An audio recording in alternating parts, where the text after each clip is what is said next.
We live. To lose, I'm built to win. Apply myself, I filled it in.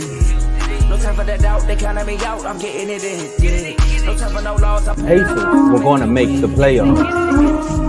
It didn't end so well for you, brother. If you ain't thinking the same, then we playing by different rules.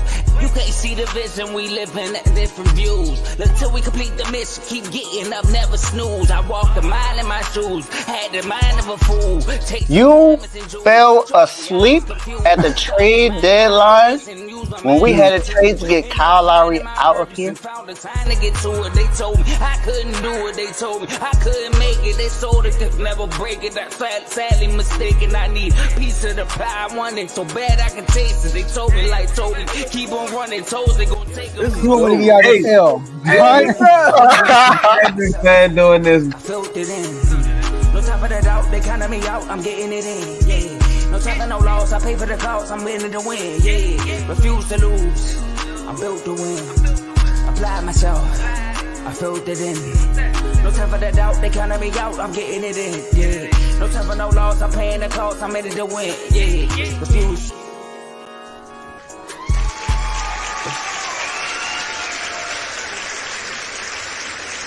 Woo! Let's go. Playoffs. Playoffs, man. Hey, listen. Welcome to Refuse to Lose Sports. My name is Joe Jordan. Super excited about today's episode. You know, it's Friday, and then we got the playoffs. The playoffs are finally here. Not all the way. We still got some games to talk about today that get into the playoffs and that. But, so listen, today is a little, nail biting, a little nervous, kind of anxious. Just can't wait for it. 9:30 the tip off so we can watch this, good game tonight. Shout out to the Sacramento Kings. But look, I got three of my bros with me. I got Davey Dollars. They fighting for their life too. Davey Dollars representing the Miami Heat. If you watch the intro, the Pacers thought they're gonna make the playoffs in there. It didn't end well. It actually ended well this year. They actually made the playoffs. They got Mr. Your Done Son Tomo. And representing the 76ers, we got J-Mo MVP R2L. What's good, fellas? How y'all doing? Man, I mean, I'm sitting on a panel with everybody that's in the playoffs, so I'm gonna let y'all guys have the light, man. I'm not gonna say too much. Hey, two of us are not in the playoffs. Yeah, hold on.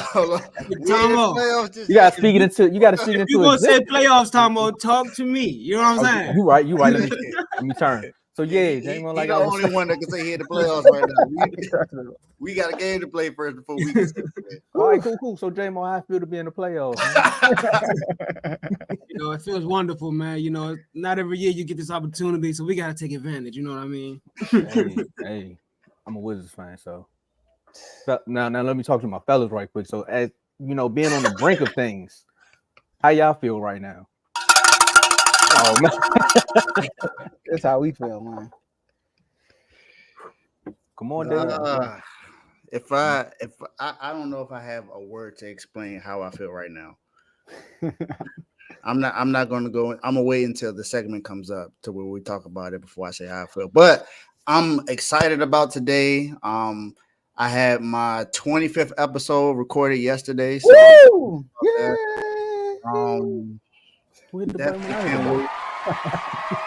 Can't wait for the reels to come out about that episode. I think I had some really fire moments. I had one big mistake though, so Joe, I apologize again. My guy, you in the doghouse. Yeah, definitely made myself a dishonorable member yesterday.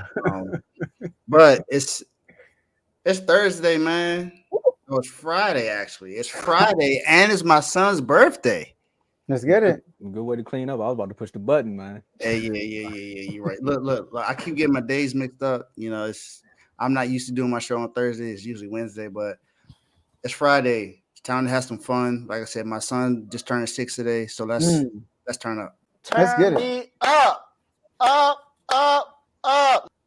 Jody, do your thing. Hey, Dave, when you said it was Thursday, I thought I was tripping because I came on and said it's Friday. I was like, hold on, I got my days mixed up. What's going on? But listen, y'all, we are streaming this on 3 different platforms: Facebook, X, and you already know YouTube. So make sure you like the video on all 3 platforms.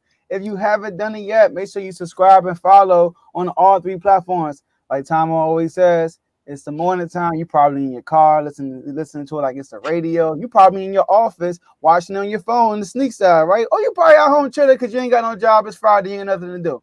But watch out too well. But you gotta hit that share button, send it to somebody that you know personally, and they can come on watch live with you. Because you know why? You can use the comment section. You can get involved into the show. It's not like, these shows you watch on ESPN, Fox Sports, but you can't really communicate with the guys on TV. You can communicate with us. And shout out to the first comment. We got Cardo. I won't put this one. Yeah, there you go. We here. We here. Shout out to Cardo, Bulls fan.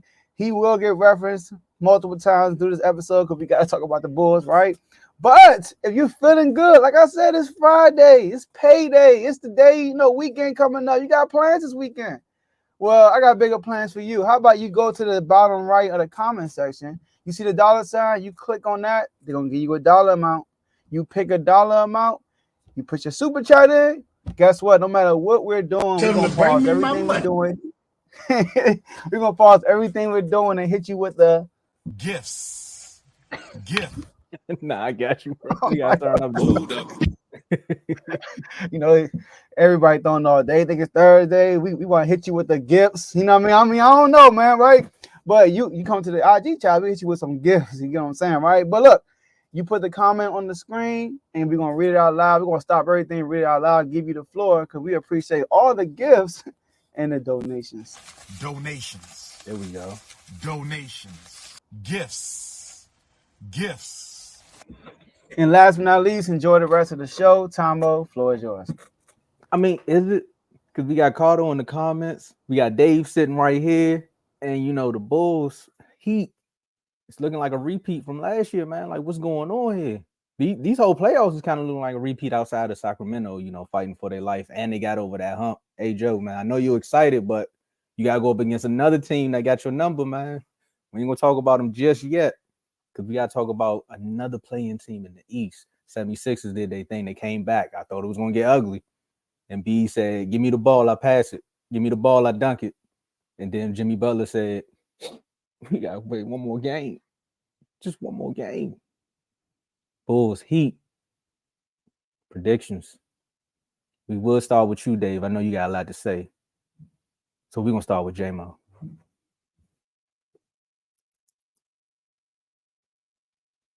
The silence is deafening. J-Mo, So you on deafening. mute. You on mute, bro. Oh, I thought he picked up what I was saying. My bad. Look, man, shout out to my Sixers, even though this is a Heat Bulls, I just want to give a shout out to my Sixers for handling business the other day. But look, man, Bulls are playing some amazing basketball. Shout out to Kobe White. Shout out to my guy, O. With no Jimmy Butler, I'm going with Chicago, bro. I'm going with Chicago. I just think that Kobe White is playing good basketball right now. DeMar DeRozan is doing his thing. Like, I didn't know Kobe White was going to go for 40 like that. Right. I said that he needed to have a game. I was thinking, 27, 28. He had 40. Now, I'm not saying he's going to drop 40 on the Heat because he's known to have 40 and then come back and get 12. So he's known to be up and down a little bit. But they've been playing some good basketball lately, and they don't have Jimmy Butler. So, I mean, for that, it's just that simple for me. I'm going with I'm not sure if they're gonna have Rozier either, though. Maybe y'all know. So if they don't have Jimmy or Rozier, yeah, I'm going with the Bulls. I got nothing but the utmost confidence in Eric Spoelstra, but I'm going with the Bulls. But I'll leave with this though. I would love to see Bam be extra aggressive this game. Extra aggressive. Joe? Woo! Listen, man. Dave, I know it's tough for you. All right, look, Bulls and Heat. It's hard to pick Miami with all the injuries they have, and especially watching that Bulls game against Atlanta. But I'm going to go with Miami Heat. Sorry, Cardo. Man. I'm going with Miami Heat, man. Dave, I'm riding with y'all. I'm going with y'all, Dave. Listen, the Miami defense, in and out that zone, they're very elite. They're playoff tested. They are a playoff team. They are an NBA Finals team. Let me say that. One game for your life. Do I trust Doe over Spo? Do I trust Doe over Spo? No. I'm gonna go with Spo. All right. Spo is an underdog also in this game. Yeah, he's gonna have his team all prepared. And as a Sacramento Kings fan, I've seen this team without Jimmy Butler, Terry Rozier, and Tyler Hero be the team at their home court. Sacramento. So I'm still scarred. So sorry, Cardo. If you don't know who Cardo is, Bulls fan, the R2L family, I'm going with Miami Heat to advance to the playoffs. So, Joe, what you just said about the Sacramento Kings and playing the Miami Heat is a song to say that ain't this and this ain't that. And y'all can finish the rest because it's a family show. So, look, DeMar DeRozan, Kobe White, or Kobe Bryant. I don't know which one was out there that night. Somebody was balling. He dropped 40. I don't know who it was, man. He had the spirit of Kobe that night. It was a Kobe. No Butler, no Terry, but you got Spo. You got Bam. I don't know, man. Ever since y'all changed the name of the bench to the Haslam, man, it's something going on down there. One team that's rooting for y'all not to make it is the Celtics. They would love to play the Bulls. I see Teddy in the comments. He probably over there like, come on, Bulls. Come on, Bulls. And I'm going to have to just roll with what I know. I'm going with the Heat, man. They stole a game with the Knicks without Jimmy in the playoffs. They can do it. They can do it. They're going to find a way. If the Bulls win, I'm not mad at it, but I just got to go with what I know, man. Going with the Heat. Right. All right. Before I go, I got to address somebody in the comments. Uh-oh. Who I'm about to address. It's the famous Celtic fan. So I don't think you paid attention to anything I've said this entire offseason, this entire season. I have not doubted my team not once this season. So, Teddy, you're false. You're lying right now. You got to be trolling because you know that's not true. Also, I am picking my team. I am picking Miami. Simply because of what I've seen us do without our best player. And it is a do or die game. Now, do I have the utmost confidence in my team without Jimmy and Terry? I don't have the greatest confidence because our best player's out. You can pretty much say he's out almost the entire playoffs. He's out 2 to 4 weeks with an MCL sprain. Terry Rozier has been out with a neck injury. He's not playing. So I don't have that much confidence, but I've seen this team win without Jimmy in big games. I've seen them beat, even with Jimmy playing, I've seen them beat teams with Jimmy not being a big factor in the game. I've seen us beat Milwaukee in the game in the playoffs without Jimmy going off. I've seen us beat the 76ers without Jimmy going off. I've seen us beat the Knicks without Jimmy going off. I've seen us beat the Celtics without Jimmy going off. So I've seen it time and time again. I think we have more than enough to be able to win this game. Now, they have the better players out there right now because they have DeMar DeRozan. They have, Kobe White, who's been going off. They got Vucevic. They got Drummond, who can come out and just dominate the boards. But I still have confidence in my team. We've been there. We've been battle tested, like I said. Most of everybody on the team knows what it takes. Nikola Jovic has been showing up. And this is exactly what I wanted. I wanted him to give me extra minutes. I thought that he should be the person right next to Bam. What's that for? I don't even sound sad. That's only the wrong moment.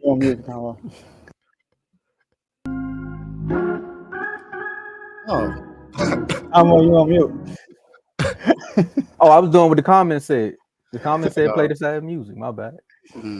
Look, see, I don't even see how you could even get that out there, but cool. But look, I would not be surprised if we lost, but I'm picking us. I'm not going against my team. I've seen what we could do. Coach is Coach Spo is one of the best coaches in the league. He's the one person I know that's been able to get to the finals without a superstar twice. So I believe we can win this game. Let's get it. Thomas has been turned up, man. I ain't never. Right, let me add this, y'all. I'm looking at Bam Adebayo's game log. Uh-oh. He He hasn't taken 20 shots since March 26th against the Warriors. I expect that tonight. You That's all need I'm that. saying. Vucevic and Drummond guarding him, I expect it. That's all I'm saying. Let's go, Bam. And Kevo, Jimmy doesn't play great in the regular season. I don't know if you know that, but he doesn't play great in the regular season. Yeah, that's one of his intangibles. I think you've been watching football too much to not know that playoff Jimmy is a thing and not regular season Jimmy. For the John listeners, Marco. For the listeners, Kevo said Jimmy been job mid since the perm and the Gothic makeover anyway. I mean, you do that every offseason. He find a new way to just show up and make his NBA 2K picture crazy. So yeah, crazy, no facial hair. Y'all just be commenting without even knowing anything. Oh, the thing is back. Dave not playing with y'all, man. So just like Dave not playing with y'all, we not playing with y'all. This thing is a network, you know. What Tomo? Let's go to the play-ins. I kind of figured that's where you wanted to go. So I'm not gonna go right to the shows on the network because I seen you doing that. But I was just letting them know that this thing is a network. Because we got a network. We starting with the East Coast. Now we're gonna network on over to the West Coast. I've been watching VMF. So look, Kings versus Pelicans, man. Joe, they've been lighting the beam. People on national TV don't even know why y'all light the beam. They just say y'all celebrating a play-in win or just beating the Warriors. They think y'all only do it when y'all play the Warriors. So I guess they don't know. But now they gonna know. Rematch all season. The team has had your number. You always said it, man. It's something about the Pelicans, man. It's something about the Pelicans. But we're gonna see if Herb and them. We're gonna start with you, Dave, because I know you don't let them get you, Dave. Don't let them get you. And just like what Dave had to say about his team, you gonna have to wait last too, Joe. Dave. Okay, thank you, Ty, for explaining that in the comments. I appreciate you for that. Because apparently somebody don't watch play in basketball either. But I'm going with the Kings. I feel like they gained the confidence from beating the Warriors. Yes, it's a different Warriors team, but it's a team they've struggled with for a long time. You know, they wasn't able to get them last season in the playoffs. They took them to Game 7 with Steph putting up 50 in the last game, and they turned up in that game. What's the guy? Keon Ellis strapped Kev in the right moments. Got 2 plucks off of him. I feel like this defense is going to improve, and it's going to help them tonight. For one, Zion is not going to play. Zion is, I believe, he's out with a hamstring injury. He was their spark. He put up 40, and they still lost to the Lakers because he couldn't play the last 3 minutes of the game. Brandon Ingram did not really show up. He wasn't really there. CJ McCollum didn't really show up. I think the Kings have more than enough to be able to win this game, even though they don't have 2 of their best players on the floor. Malik Monk and Cameron Huerter are out. You know, they're neither one of them. Huerter's out for the rest of the season. Monk won't come back until maybe the Western Conference Finals. But they have to get there. And I don't see Fox having a small game after just playing big in the last game. I feel like this team is going to be able to show up and do what needs to happen, and the Kings are going to win this game. So CJ, I know you see JJ Redick. You know, he doing the podcast with LeBron. He got his own podcast. He come on First Take from time to time, you know, to talk NBA. And CJ seems to do that too in his off season. So I'm gonna tell you like this: hey CJ, get the suit ready. First Take gonna need you come Monday. All right. Who? Herb Jones? Who? Come on, man. I know you said Herb Jones gonna need to have a big game for them to beat the Lakers. He tried. LeBron showed up. Kings, no Monk. Keegan Murray.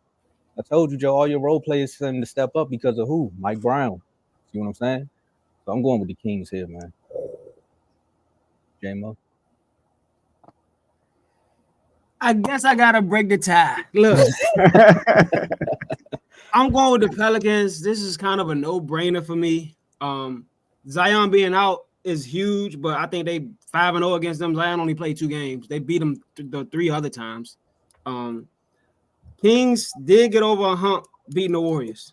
Now, I guess you can say that's a mental hump because they put them out, but it's 1 game. It's not the same as beating them in a series for me. So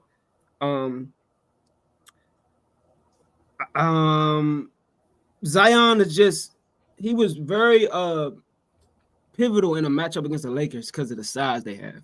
But the Kings don't have size. So, the Pelicans can live without Zion against them. Now, Brandon Ingram come out and do what he did last game? I don't know. But I'm not expecting that against the Kings. But I do know that Mike Brown is a heck of a coach. So is Willie Green. But Mike Brown's a heck of a coach. He will put some defensive schemes into play to bother Brandon Ingram and make everybody else beat him. I just hope that, maybe those guys won't get hot. Maybe Trey Murphy goes 2 for 9. Maybe Herb Jones only hits 1-3. But I just don't see it. I got the Pelicans. I got the Pelicans taking this game. Sabonis, where you at, man? Let's get it. Sabonis, where you at?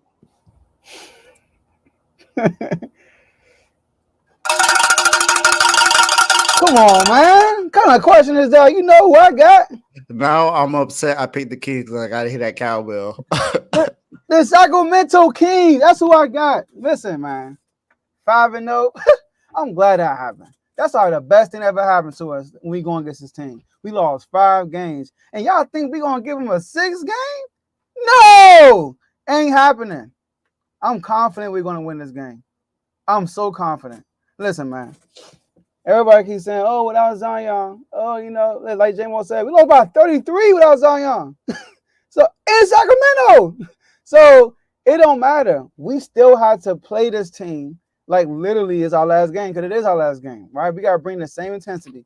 But I'm very confident we're going to win this game. It's no disrespect to the Pelicans. I just feel like we're going to be ready. We're going to be firing on all cylinders tonight. I feel like it's going to be a great 3-point shooting night for us.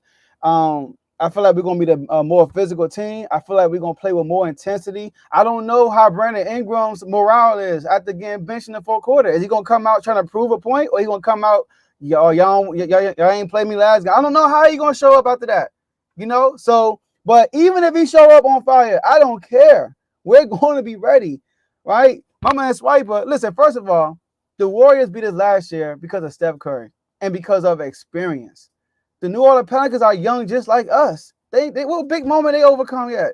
They don't overcome no big moment. So it's a young team versus young team, right? Young coach versus experienced coach. So I'm excited. Now, like little people got to worry about is Jose. Jose, he's going to bring a spark here and there. I got to worry about him. I got to worry about Herb Jones because defensively he's going to try to bother Fox, but Fox ain't going out swinging. So I feel like we have to protect the 3-point line. That's a number one key right here because throughout the 5 games, they shot 45% from 3.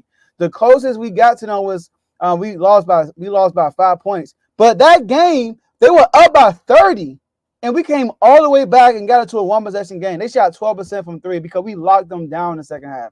So, and I feel like the last game we played them, we played a good game. They were just making everything. Y'all watch the last game we played? They just couldn't miss. CJ was like 80% from 3, something like that. That ain't happening.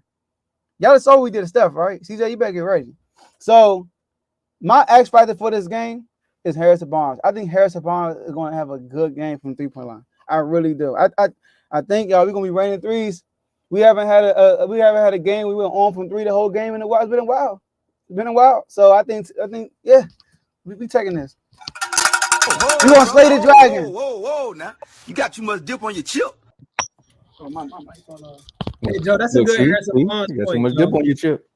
I could see, the Pelicans being extra worried about the shooters y'all have, and then forgetting about Harrison Barnes, and Harrison Barnes hitting 2 or 3 quick threes and opening the game up. Like I can see that.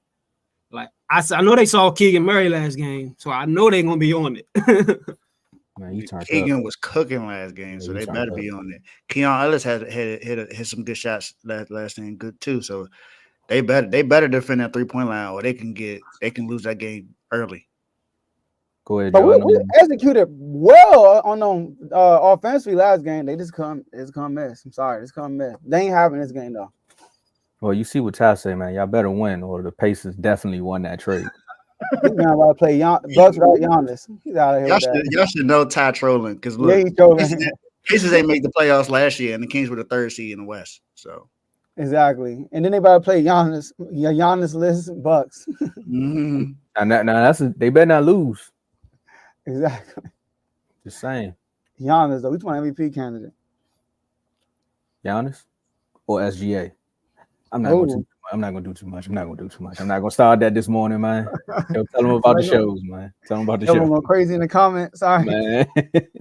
All right. Let's get to this, y'all. Like Tomo said, this is a network. It's not just an R2L show. This is a network. All right. And we have a plethora of shows. We have different shows that we have. And the first show we got is King's Talk.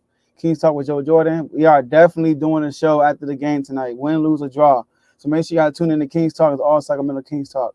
We got Real Ballers Only, RBO with Vaughn. It's an NBA show. He just did an episode 2 days ago. Yeah, 2 days ago he did an episode. And he's calling people from the R2L family who's in the playoffs to come on his show and talk about their squad and their series. So make sure you gotta reach out to him. We would love to have everybody in the R2L family to participate in this right here with RBO. So make sure you gotta hit up Real Ballers Only, Vaughn.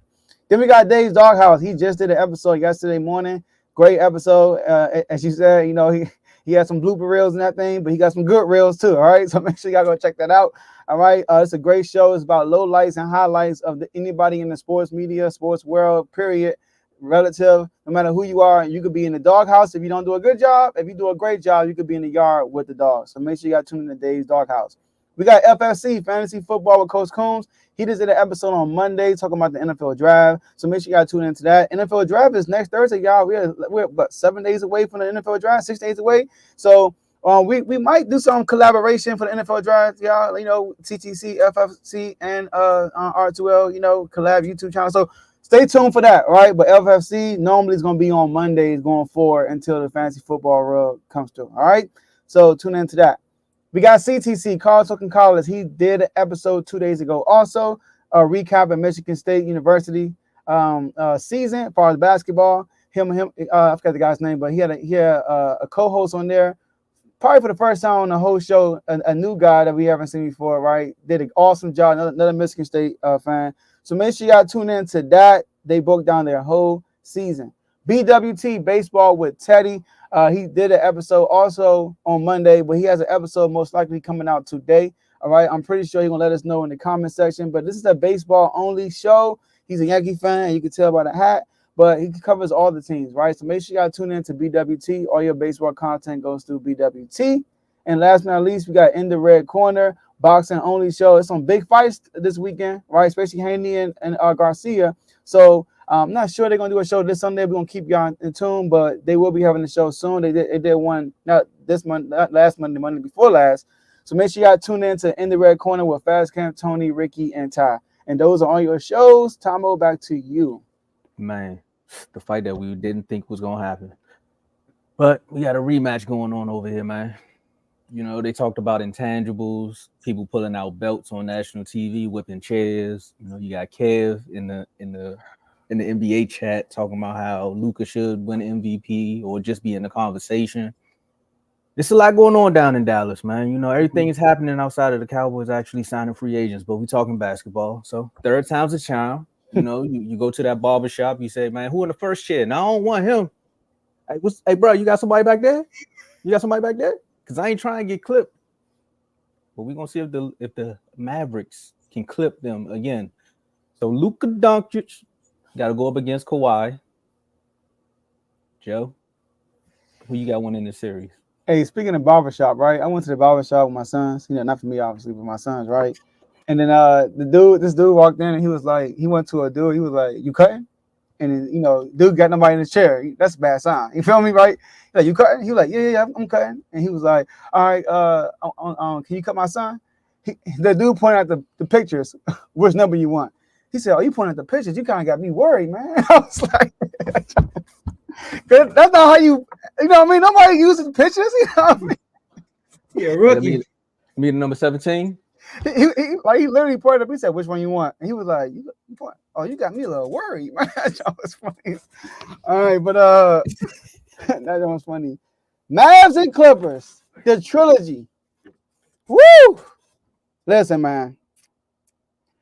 I picked the Clippers. Remember, y'all? I picked the Clippers early this year to win the West. I picked the Clippers, right? Do y'all know Luka averages 33, 9, and 8 against this team? in the playoffs, not the regular season, in the playoffs. And we're talking 13 games, not just a series, not a 4-game sweep, not 5-game sweep. We're talking about 30. That's a big sample size in the playoffs. All right. So Luka owns his team. And the Clippers aren't fully healthy. Kawhi Leonard, man, he hobbling into the playoffs. Oh, he's ramping up for game 1. Are you serious? Ramping up for game 1? And I'm supposed to pick the Clippers? Man, I'm going with Luka and the Mavs in 6. Luka in 6, right? If you take Kawhi and Luka away, the Clippers got a better team. But Luka is that good, in my opinion, right? Is that much better than the whole Clippers team that he's going to dominate them. This is the best team we've seen from Luka, right? Not only that, they maintain a three-point shooter. Not only that, they have a lob threat on the floor at all times, and a defensive center at all times with Lively and Gafford. And they got PJ Washington added some size to that front line. So, and on top of that, they got Kyrie, another bucket getter. They never had that against this Clippers team. It was literally Luka or bust. I remember calling James. I'm like, these dudes can't miss. Man, Luka going crazy on these dudes. Right? I remember I used to be like, man, Luka ain't gonna do nothing. And man, Luka won me over literally this last time they played the Clippers. That's when I realized Luka is that guy. And Luka is much better, much smarter, playing much harder on defense. Right? This Mavs team's a top 10 defense. It's the All-Star break. They're playing better defensively. And I'm supposed to pick the Clippers. I'm going with the Mavs in 6. And it may be 5, but I'm going to go 6, though. I'm going to go 6. Dave? Wow, Joe, I'm shocked. I'm shocked you went with the Mavs because you were definitely on the Clippers wave. You said that they were one of the teams that can win the West. And that matchup, man. I'm shocked. All I gotta say. Joe, did you also know that Kawhi averages 32 in the playoff series against the Mavericks? I know. So they pretty much even each other out. However, Kyrie is now on this team. I'm going with Uncle Drew. I'm going with the Mavericks in the series. Kyrie is my favorite point guard in the league, period. Well, I also like what the Mavericks have been doing since the All-Star break. They've been winning games. And they've been winning games that they needed to. Remember, they were the 8th seed for a while, and they climbed all the way out and made it to the 5th seed. They could have made it to the 4th seed, but, they decided to relax their guys in the last few games, and there you go. I mean, Kawhi has been the healthiest he's been in a while. This is the first time he's played 65-plus games since he was with the Spurs. So, even with all that, Kawhi is now he's the last person to be on Team USA, so he's going to go for a gold medal. But I think that's it for him. I don't see them advancing in the first round against this Mavericks team. The Mavericks just played them very well, and like Joe said, Kyrie is going to be able to put up buckets along with Luka. And what gives me caution with the Clippers is PG. What PG we gonna get? Is he gonna show up and put up buckets when they need him to, or is he gonna be playoff P? The nickname he gave himself, the playoff P that don't do much. So I don't know what I'm gonna get from him. And then like Kawhi's knee, you never know what's going to happen with his knee. So I'm going with the Mavericks. I think the Mavericks win this in 6. Man, that's crazy. Kev in the comments saying Mavs in 5. I'm like a 65%. Mavs fan. That's crazy. Yeah. Might even sweep. Yeah, let me not forget that. He wilding. Kawhi ain't gonna sweat. He might not be there though. Playoff P, podcast P. We don't know. We don't know who gonna show up, man. But we do know he's gonna show up on that podcast every week. Everybody talk about Micah, but ain't nobody talking about Paul George. Anyway, y'all know who I'm going with this one, man. You see the star back there. You see the color scheme. I said I was 65%. I'm going 70% Mavs fan, man. We got this. I don't know about no 7 games. I see 6 just to be, gentleman sweep, but. Not gentleman sweep, that's 5. Yeah, I'm going Mavs. Mavs in 6. I ain't got too much else to say. Luka gonna show up. If they do lose, my prop is gonna kill me, but I need the Mavs to win this one. So Kyrie show up, Daniel Gafford, it's your time, man. You know, anytime the Mavericks get a wizard in the playoffs, endless possibilities. J-Mo. Holding on to that. Hey, Hey, 2011. I don't know, man. Kawhi is not healthy, and I think if Kawhi were healthy, you know, with Kawhi, with Kawhi, with PG, you know, with Harden, you know, I obviously nobody thinks too much of Harden. Ain't none of y'all said his name. Russ. Yeah, right. Russ and Harden. I feel like if PG was out, and I don't wish injury on nobody, but I feel like if PG was out, it'd be an easier adjustment for Harden to step into that second role and Russ to step into that third. But with Kawhi being out, PG has to step into that first role. Or James Harden might be saying, oh, let me step into the first role. Like, it might not be a clear consensus that it's PG. Harden might try to come in and average 25 and 10, 28 and 12 or something like that. So I just think that if Kawhi were healthy and one of the other guys were hurt, then you know, I would feel comfortable possibly picking the Clippers. But with Kawhi out, and I know everybody say Ty Lue is a top coach in the league. Let's see how much of a coach you are with Kawhi out and everybody else healthy. Let's see, Ty Lue, because you ain't did nothing on your resume for people to call you the best coach in the league. So Thank you. I want to see it, Ty Lue. Whoa, hold on. The thank you was a little. He hasn't. I mean, let's be real. If you watch games, you know he gets a lot of credit for wins, but they don't give him much for when they lose. If you watch basketball, you know the X's and O's of the game. You will see the schemes and stuff. You'd be like, yeah, Ty Lue's a great coach. But if you look at his accolades, I know his teams be hurt since he got the Clippers, but he ain't did nothing outside of 2016. And you can make an argument and say he ain't did no coaching job in 2016. LeBron and Kyrie took over. You can say that. So all I'm saying, go ahead, Joe. What you guys say? And J-Mo, yo, that was gonna be on once you was done. My question was gonna be like, if the Clippers lose a series, what we gonna do about Ty Lue? And J-Mo, you said something key, but I disagree with that. You said you look at the schemes. What schemes? This is the most isolation. This team has the most isolation play in the whole NBA, bro. Most of their offense is isolation. Most of the offense. It's not no actions going on. It's mostly give it to Kawhi in that mid post and on the quarter on the free throw line, and he does something. James Harden isolation, Paul George on the wing. So it's not a lot of now. Ty Lue with the intangibles, getting them guys, you know what I mean, a little stuff like that, I guess. But X's and O's, I'm not going to discredit no coach. I'm not going to do that. I'm not an NBA coach, but compared to guys like Spo, you know.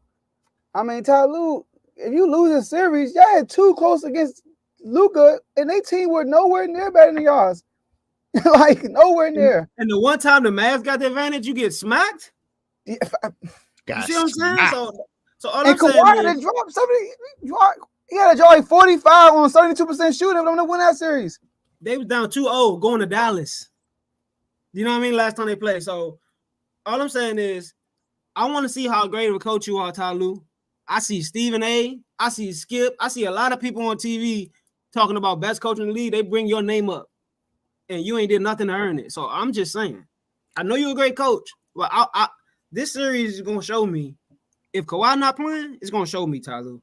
But with that being said, I'm going with the Mavs, yo. I'm going with the Mavs.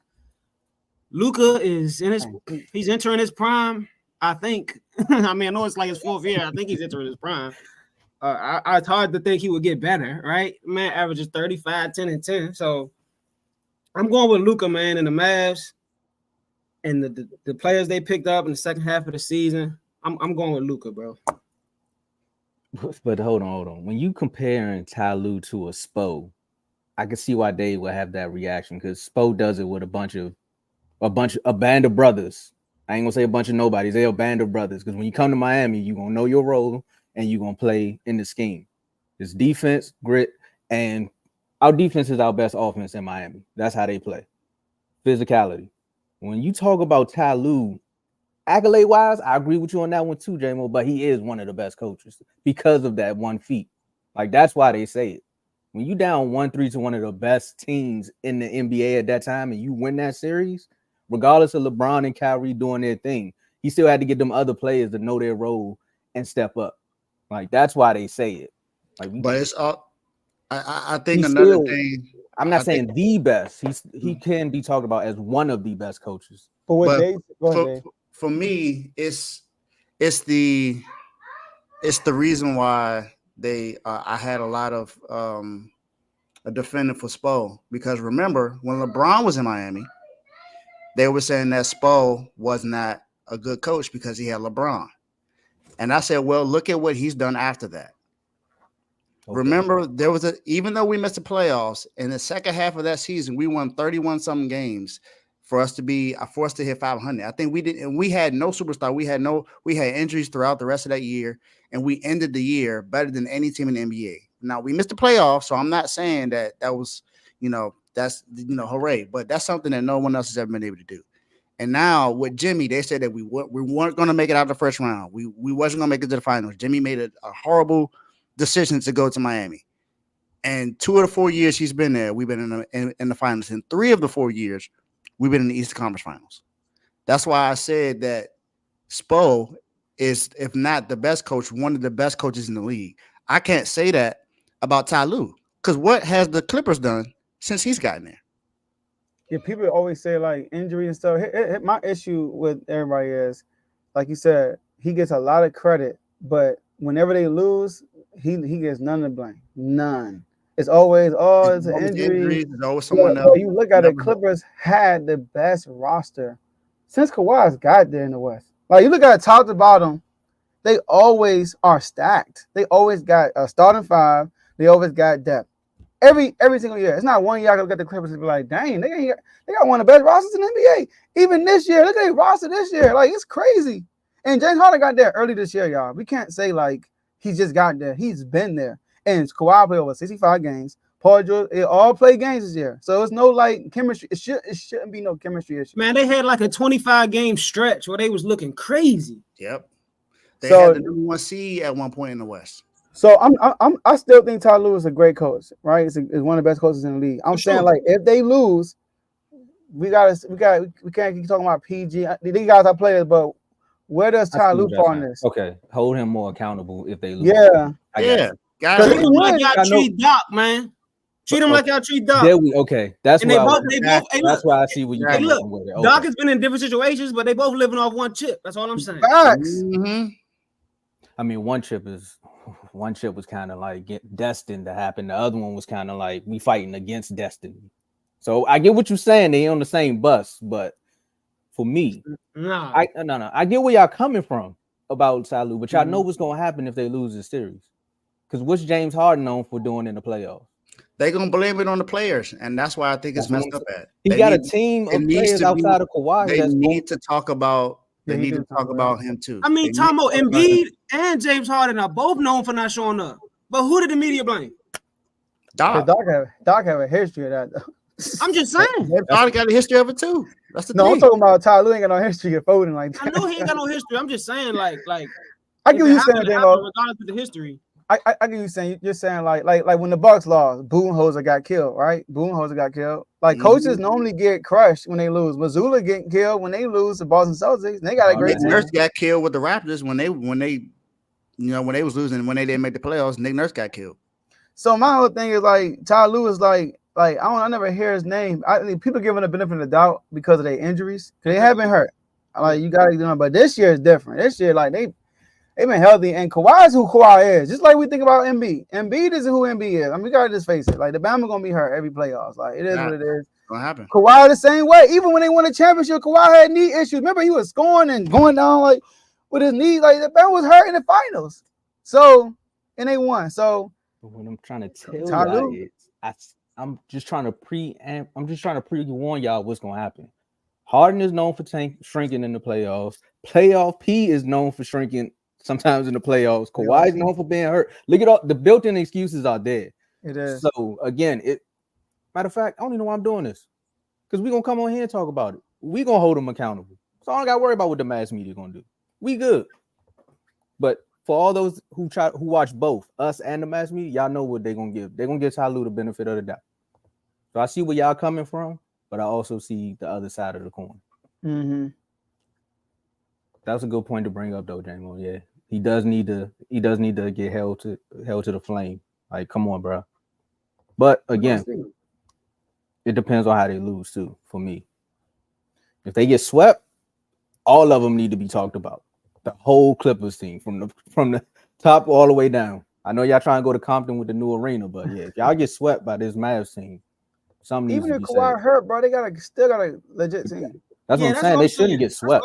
It should be a series. And last thing, J-Mo, oh my God, I know you mentioned something. My bad, y'all. The easy adjustment. See, to my opinion, like when Kawhi is not there, Paul George, that Clippers team. See, with James Harden there, it's hard to do this though. They were really good when Paul George was on the ball, like when he was playing the point forward position. Like when Kawhi got hurt and they went to the Western Conference Finals, that's what Paul George's role. Like he was a ball handler, he was a facilitator. He was averaging like 28 and like 12 rebounds and like 6 assists. Like that Clippers team was really good, you know. But with Kawhi not being there, Paul George was still on the wing because of James Harden. It could still work out, but Ty Lue, come on, man, let's get it. I mean, they look how they ended the season. You know what I mean? They ended the season terribly, y'all. Like, last thing, then we can move on. I'm sorry. Paul George, I always thought that Paul George and Kawhi, them being on the team together, the offense has to run through Paul George. If you get what I'm saying, the offense has to run through Paul George because Kawhi can get to his spots and get his at any time he wants to. Mm-hmm. But I think similar to how y'all do, Joe, offense run through Sabonis. Mm-hmm. Fox is going to do Fox regardless. Yeah. You know what I'm saying? So I just think that would be better for that Clippers team. But like we said, man, Kawhi out, they still got a great team. We want to see it. Yeah. Get it. Win. Show us something. That's about it. Now show us something about these IG chats. So, man, we got a plethora of IG chats. We have now added another one. We now have an F1 chat, F1 racing. We have that chat now. We have the WNBA now has its own chat. So pretty much we give the latest news in all of these chats. We have debates in here. We have topics that come out of these chats. We had a debate that happened last Friday that came out of this chat with Brian Dawkins and Trey Polamalu. But in order to see that, you got to be an all-star member or above. So I'm not going to give you no context clues on how that went. But all I got to say is some of these chats are free right now. So you don't have to become a member to be in some of these chats. But the magic number is 30. We want to get to 30 in each chat before all the chats go back to being $2.99 in order to get in one chat. First 30 free. First 30 free. So you got till now. You got until we get to 30 to get into these chats. Now, we have, like I said, we post news, proposals, baby showers, no matter what it is. We even had a censorship this morning, which was a little crazy. That shocked me. But it's just about any and everything that we talk about in these chats. We also have a VIP chat, which is the R2L chat, where you have to be a superstar member in order to be in there. We have a parlay chat that you also have to be a superstar member of. So, yeah, man, these chats are the NBA. Like I said, we have nothing but NBA topics today because that's what it's about. It's playoff time, playing time. We got to talk about these games. WNBA, Chicago Sky, had 3 first-round picks, did what they needed to do. They got Camila from South Carolina, and they got Angel Reese from LSU. So it's going to be exciting. Caitlin Clark's jerseys have already sold out in the Fever. She is about to sign a deal with Nike. That's an 8-figure deal. So she's about to make money. So look, the WNBA is about to be, it's going to be lit this year. Tomo, like I said on my show yesterday, we going to a game. We're going to a Mrs. game this year. Let's get it. I gotta add that to the bulletin. Hey, Dave, games with an S. Games. Yes. Yeah. Games. NFL is coming up. The NFL draft is next week. Like Joe said, he's on there. I'm going to be on there. So is Carl. I believe Coach is going to be on there as well. So it's going to be a great NFL draft episode next week. So make sure you hit it, tune in. We got Major League Baseball. Shout out to BWT Baseball with Teddy. The baseball season's been hot right now. And the baseball chat, Teddy and Javon have been going at it almost every single day. I don't know what's going on with those guys, but Javon seems to think that the Boston Red Sox is going to be the number 3 team in the AL East. I'm a Red Sox fan too, but if you didn't watch the episode, then you don't know. We got college football. That's ramping up really soon. Kamani McLean been talking trash about Colorado and Deion Sanders. Come on back to Miami. You committed here first, so come on back. We still got a spot for you. College basketball, men and women's. There was a great NCAA tournament this year on both sides, so I was excited about that. We got boxing.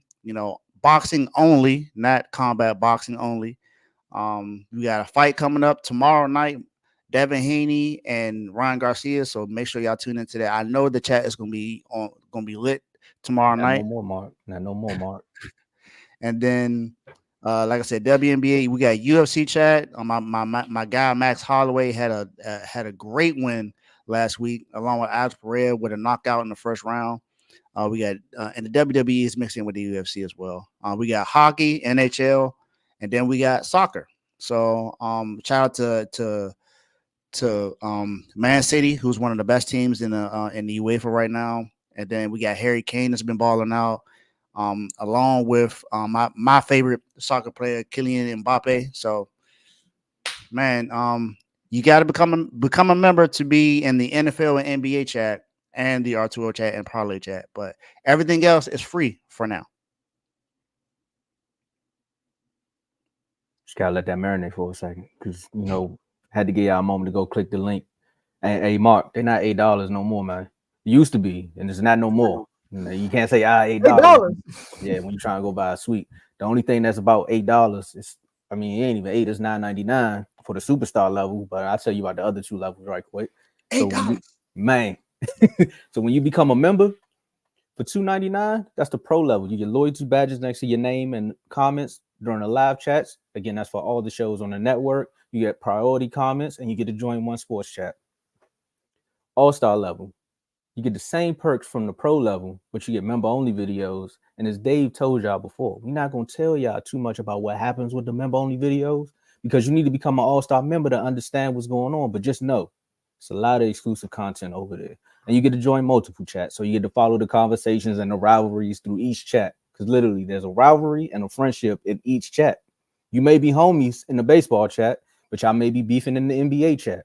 So you never know what can happen, and you never know what my man right here, Kevo, is going to post in one of these chats. You never know. He might post something about the Eagles, or he might post something about UFC. You just don't know what's going to happen. So you want to be sure that you're an all-star member or above, Then you get to request a topic for all of the shows on the network. Dave's Doghouse, man. Shout out to the repost. Got the WNBA turned up over there, Dave. I see you. He said a few episodes ago, man, that he got the fastest rising show on the network. He coming for in the red corner, getting a repost on IG. Let him know. I had Andrea Carter repost my stuff, so I know I'm doing something right. Hey, we might get Asia Wilson to repost after I'm done with what I got to say here, But segment nominees for segments on Refuse to Lose, you got Dave's Doghouse. He give y'all one exclusive Doghouse. Then we got Not So Average Top 5, one of the most controversial segments on Refuse to Lose. It don't matter who's in the top 5. Somebody gonna have something to say about it. Then you got Your Done Son. You want to have some fun, but you don't want to end up on Your Done Son. But again, the segments are for all the shows on the network. And then superstar level. You get the same perks from the all-star and the pro level, but we ain't talking $8. We talking $9.99. $9.99. Again, you get the same perks from both all-star and pro.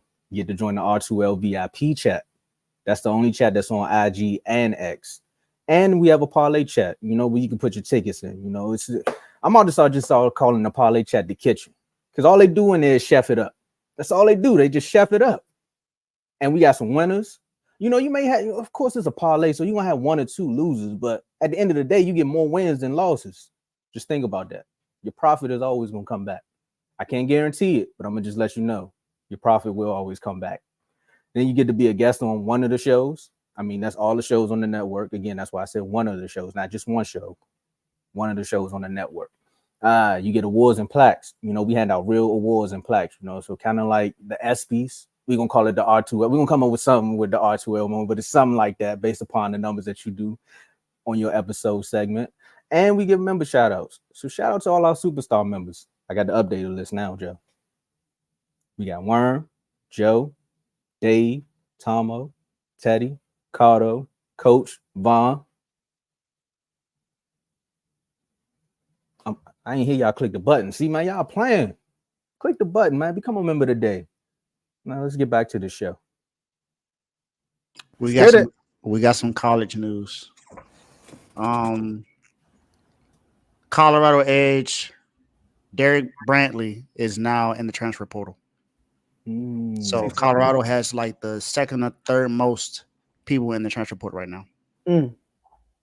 Man, they see that they leaving or they something going on over there, but we gonna tune into the CTC to find out about a little bit more about that, you know. Or they may end up in the doghouse.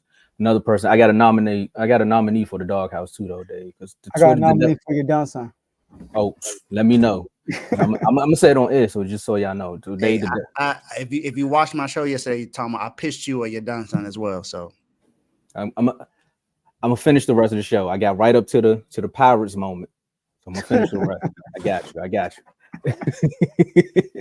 But the WNBA Twitter streets not liking what's going on with that 8-figure deal, man. That's all I'm saying. There's some people that got a lot of questions about what's going on. They say Asia Wilson, one of the best players, she ain't even get no call yet. Nike, what's going on? What's going on? But outside of what's going on with the WNBA, we got to figure out why the 76ers gave Allen Iverson that miniature statue. I'm waiting for Philly to respond. You know, kind of like we waited 4 days, man. Where y'all at? New York. New York. Stand up. Broad Street Bully. It's about that time, man. Y'all got that 7 seed. New York saying that Joe told me Jalen Brunson needs to be number 4 in the not so average top 5 MVPs. He said he need to be over Jason Tatum. It was a lot of back and forth. Can he prove it in the playoffs?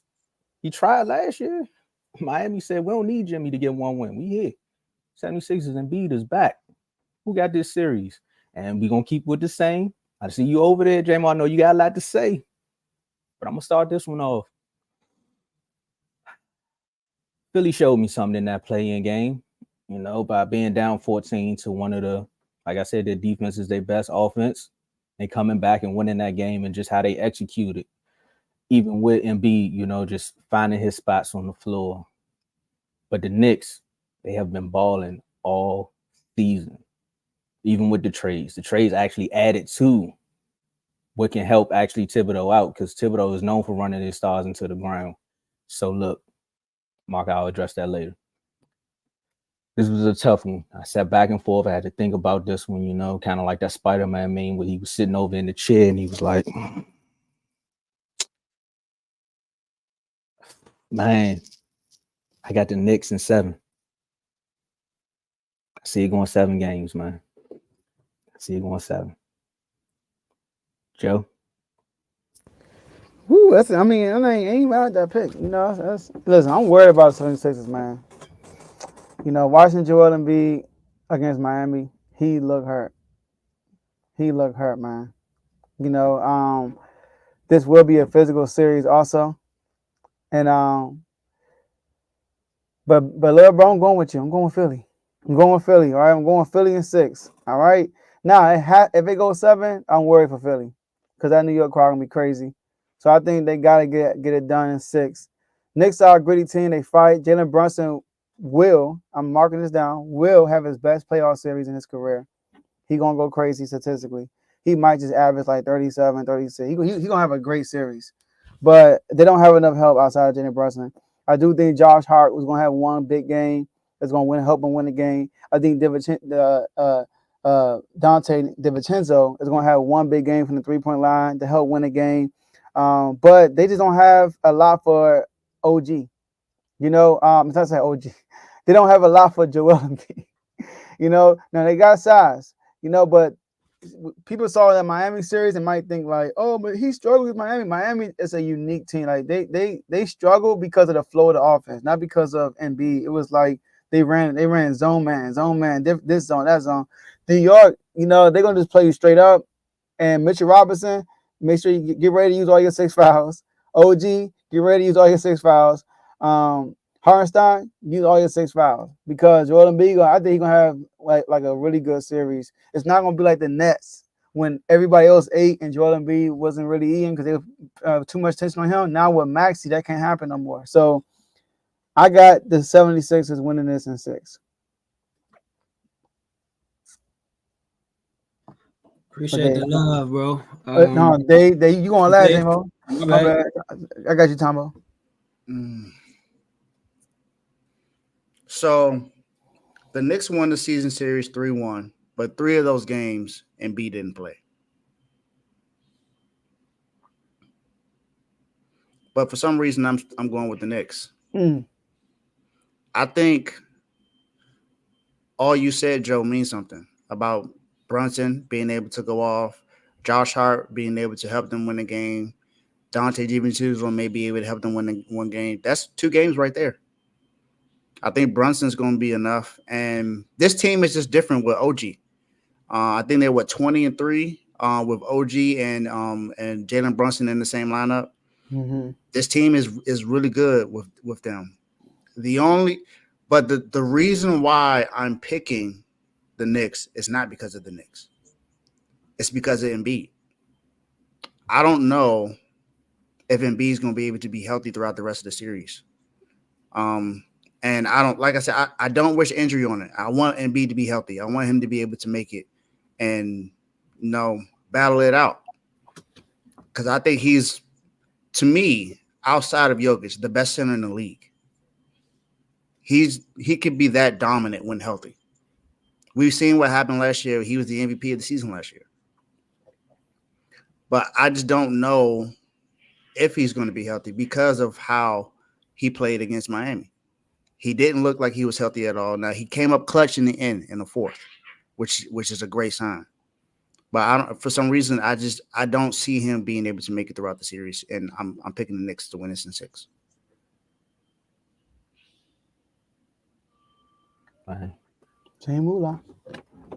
All 3 y'all, you're done, sons. It's like, nah, look. Oh, didn't Joe pick?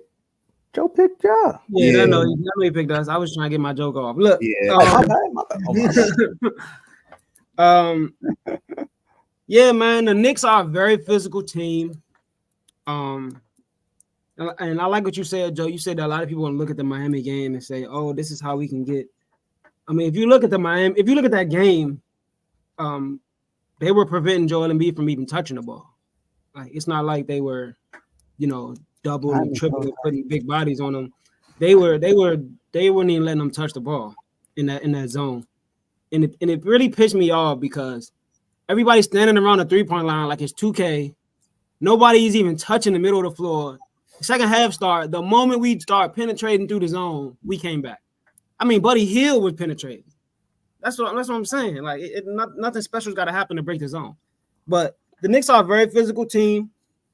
I do think their pace of play favors Joel Embiid's injury because if he's hurt, you want to run him up and down the floor. The Knicks don't run. Mm-hmm. They are a half-court team, so I don't know if they're gonna pick up their pace against us or what. Mitchell Robinson, Mitchell Robinson and Hartenstein, they're not nowhere near as the defenders that Bam Adebayo is, but they are bigger bodies than Bam Adebayo. So that can kind of weigh on Embiid. That's what you want to do with a guy like Embiid who's hurt, and his lower body is injured, and he's heavy. All game, you want to lean on him, bump him. You know what I mean? Even when he's running up court, getting back on defense, give him a couple of these. That's what they're gonna try to do to Embiid. But I think that Kelly Oubre, You see what happened, man. And Batum won us that game. Nicholas Batum won us that game. So as much as y'all saying Josh Hart and OG and all these other guys, I think Kelly Oubre. I don't want to say it, but Tobias Harris. For real, man. Like I like Tobias Harris, bro, but he got $180 million, so he has big shoes to fill. I'm sorry, it is what it is. And I think that Buddy Hield. Now Buddy Hield's not been playing great since he got to the Sixers. He first got here, he had like 2-3 good games, and it seems like every time I watch him play, he's missing. He's missing. He finally stepped up last game. He hit a couple threes, went to the basket a few times. So one person I do want to watch out for the Knicks is Bogdanovich. I do think that a guy like, because you haven't really seen him, you know what I'm saying, make his mark on the Knicks since he's been there. He's kind of just been a guy on the Knicks. I think that in the playoff series, he's going to be huge for them. But with all that being said, I'm going with us, man. I'm going with us at 6. You know what I mean? Nick Nurse was making me mad the first game against Miami because I'm like, Miami running zone every year on us. The 2-3 in the half court, the stretch 2-2-1 in the full court, they do the same thing. And we had no answer for it. And it's like, if that was Doc Rivers, he would have got crucified if that was Doc Rivers. But second half, Nick Nurse said, why don't y'all just go to the basket off the dribble and stop passing? And it was a simple adjustment. So I'm going with Nick Nurse. I'm going with Philly. I expect Maxey to have a huge series. I think Jalen Brunson going to ball out. 37 is OC, y'all. That's disrespectful. I ain't going to lie to you. Brunson going to be jogging. He tripping. You know what I mean? Yeah, he is going to be jogging. Yeah, but 37, that's He going to shoot like 40 from I feel you. I feel you, though. He's going to take a lot of shots. And then we all know what Thibodeau does with his stars. He's going to get the most he can out of his stars. So, yeah, man, I like us.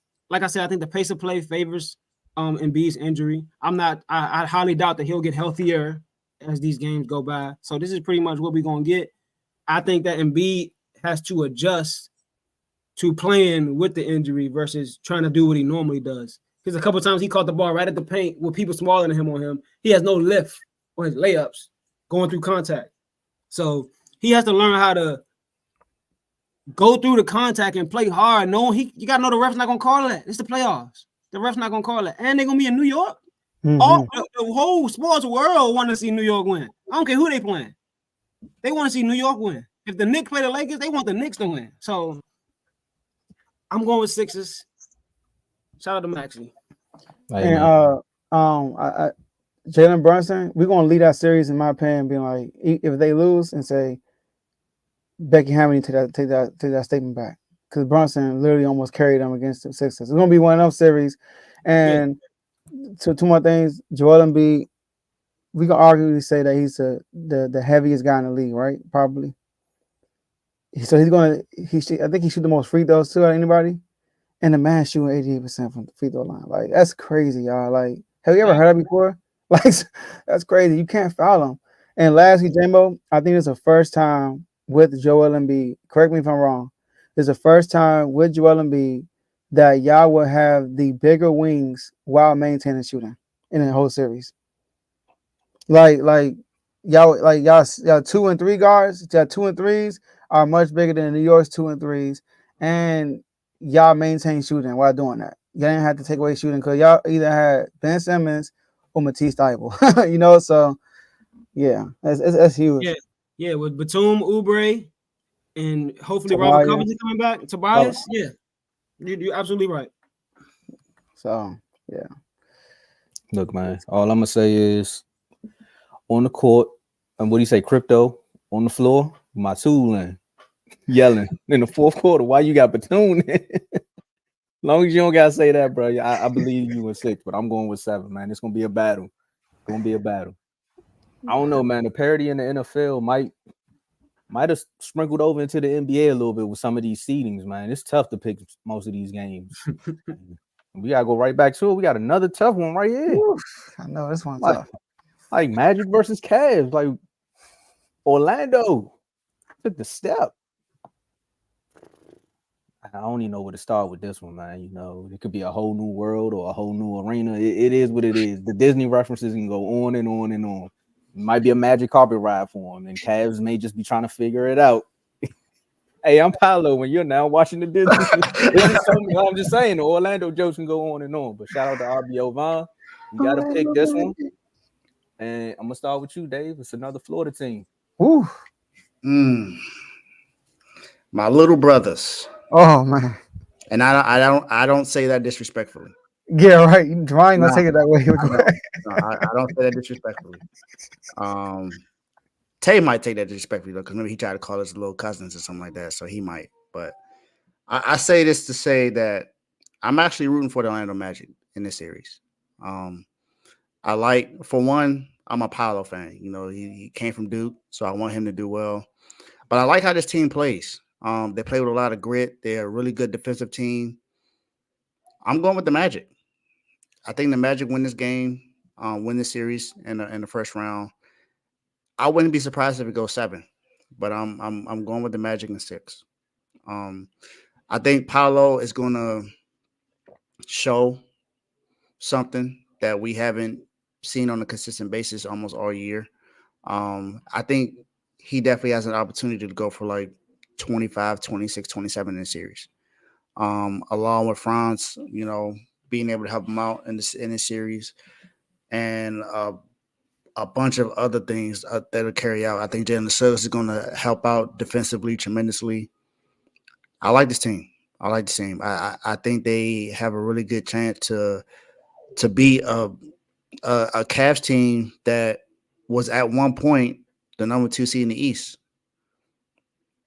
Now, I know they got Donovan Mitchell and Darius Garland and Jonathan Allen, who's one of the best defensive centers in the league.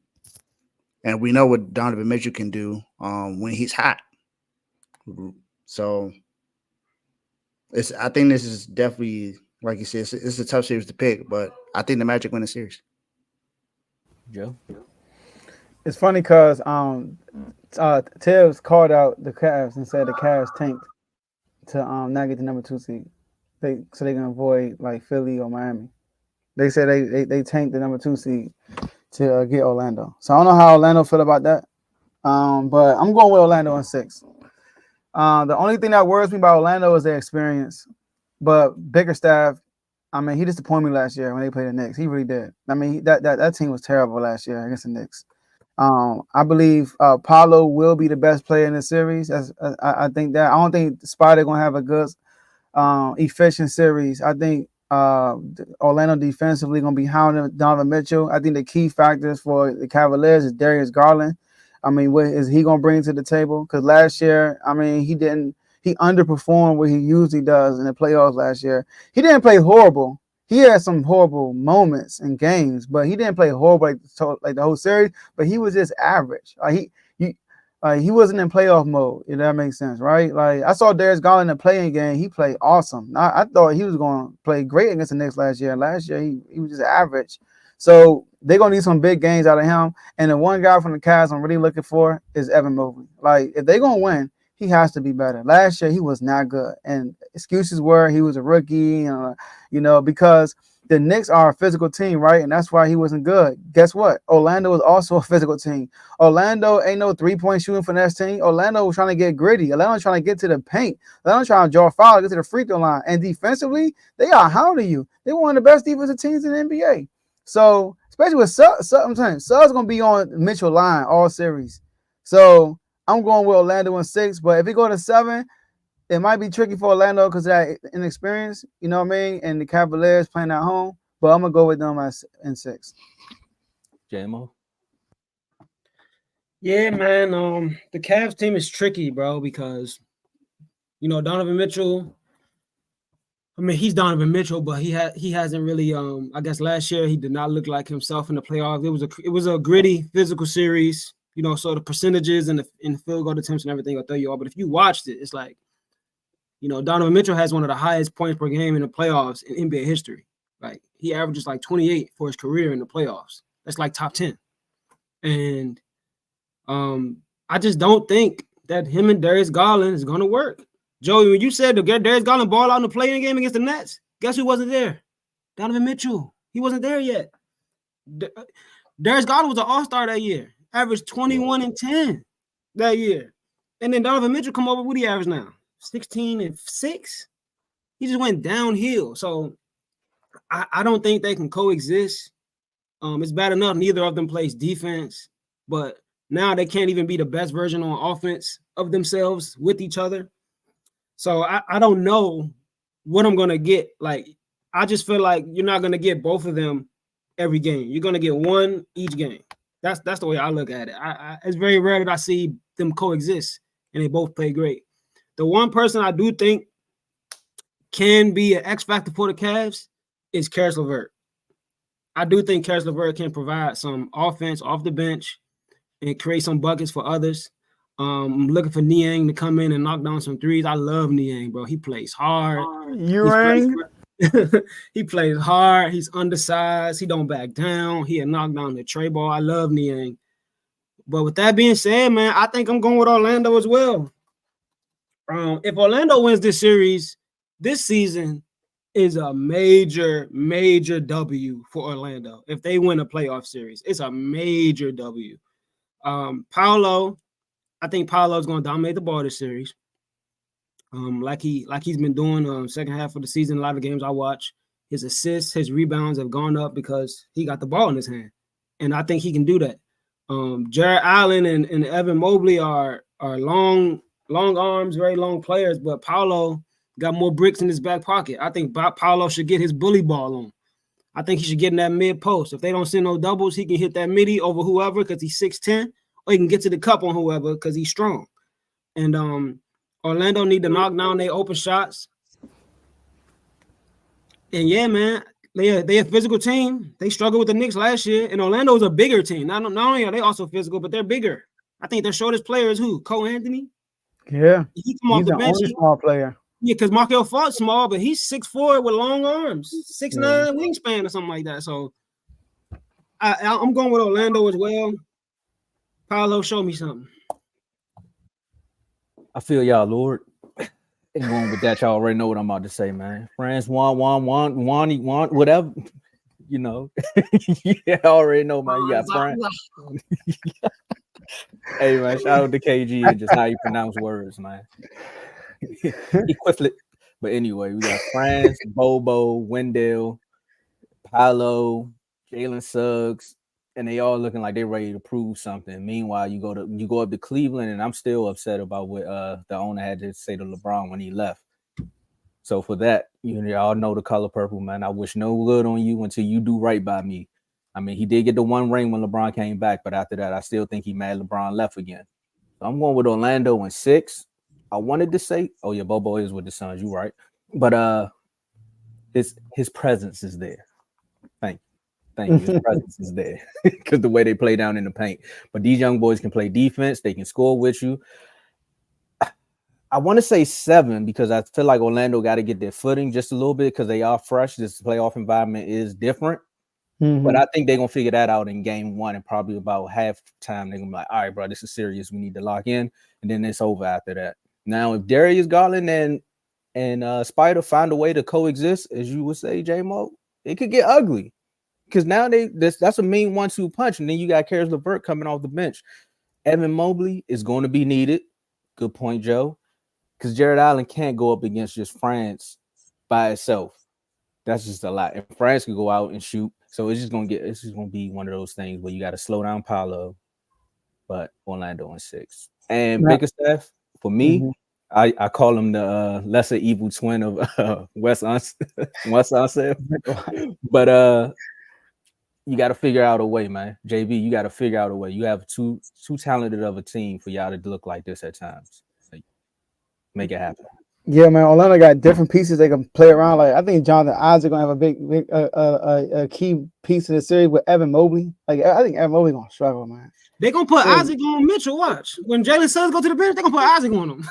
Man, and then Evan Mobley, they're gonna put him on. Evan Mobley about to get canceled out by Isaac. I'm sorry, and Evan Mobley they're gonna probably try to put him on Paolo, and like. Mm-hmm. But another weapon too, though, is Max Struss too.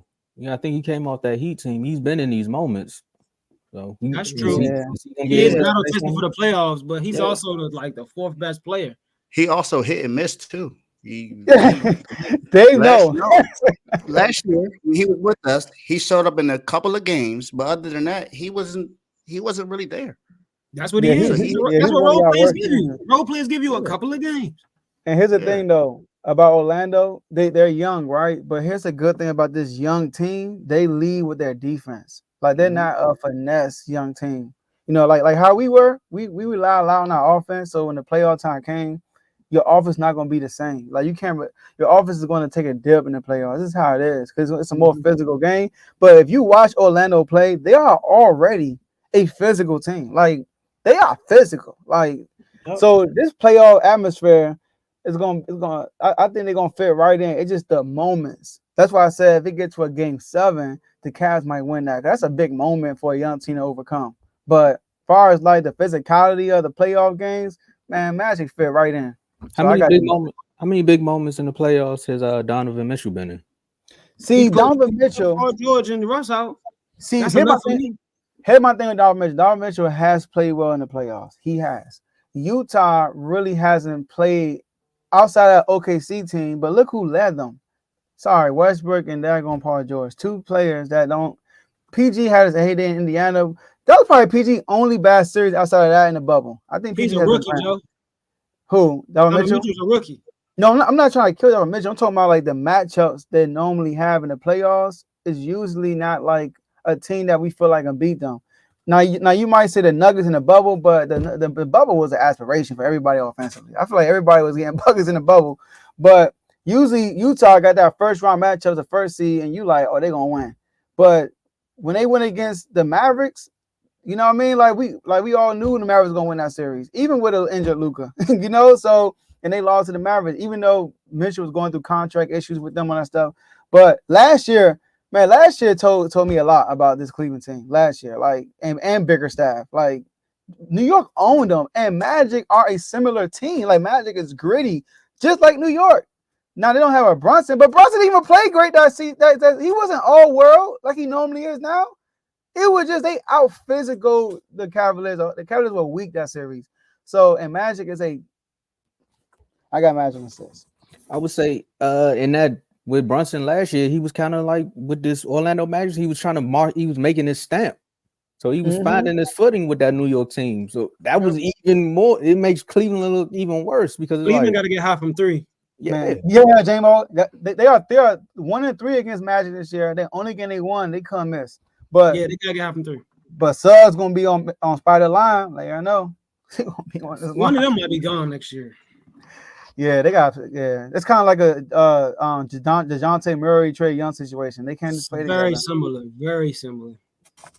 So y'all saying the Wizards got a chance? 2nd round picks. That's all I'm gonna say. It's a lot of 2nd round picks, man. You can make something happen. Had to bring us up some way somehow because y'all know where we about to go next. Uh-oh. Carl gonna love this segment. I wish he was here for this one, man. You know, they went from being swept to making their way back. Some people say they wanted them to lose this game so they don't have to play the Nuggets. LeBron said, I ain't got time for that. I need to win every game. I'm not trying to play again. Or if I have to play Steph, you just don't know who you had to play. So let's just win this game and we deal with joking and when we got to. So we got Western Conference Finals rematch. MVP versus LeBron James. Nuggets, Lakers. J-Mo, who we got? Okay, now I know what y'all thinking. I'm gonna pick the Nuggets, right? I know what y'all thinking, and you're right. I'm picking the Nuggets, man. Look, I went to Chick-fil-A the other day. I got some nuggets. Look, I'm picking the Nuggets, but I don't think they're gonna sweep them though.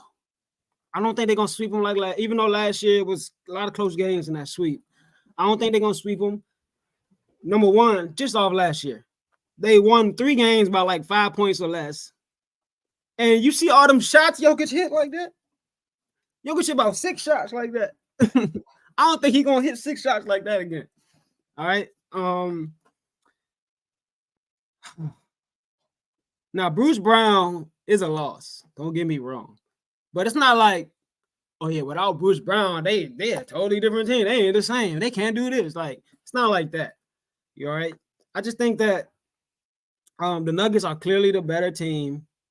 Jokic is going to be the best player in the series.